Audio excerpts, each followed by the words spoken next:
Constitution assembly constitution club ತರ constitution club ತರ ಕರ್ನಾಟಕದಲ್ಲೂ ಕೂಡ ಒಂದು ಸಂಸ್ಥೆ ಇರಬೇಕು ಅಂತೇಳಿ ಬಹಳ ದಿನದ ಬಯಕೆ.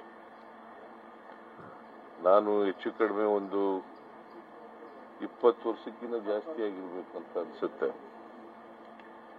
ಆಗಿನಿಂದಲೂ ಕೂಡ ಈ ವಿಷಯ ಚರ್ಚೆನಲ್ಲೇ ಇತ್ತು.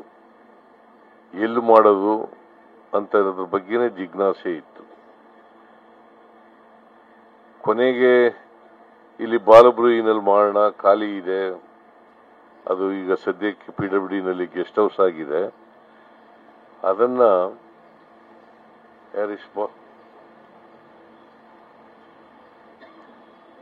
ಹ್ಯಾರಿಸ್ಗೂ ಸ್ವಾಗತ. ಶಾಸಕರಾದಂತ ಹ್ಯಾರಿಸ್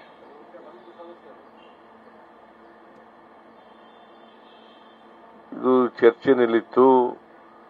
ಸ್ವಲ್ಪ ಇದಕ್ಕೆ ವಿರೋಧ ಕೂಡ ಇತ್ತು. ಇದು ಒಂದು ಪಾರಂಪರಿಕ ಕಟ್ಟಡ, ಇಲ್ಲಿ ಕಾನ್ಸ್ಟಿಟ್ಯೂಷನ್ ಕ್ಲಬ್ ತರ ಮಾಡೋದು ಬೇಡ ಅಂತಕ್ಕಂಥ ಕೆಲವರು ಇದ್ರು.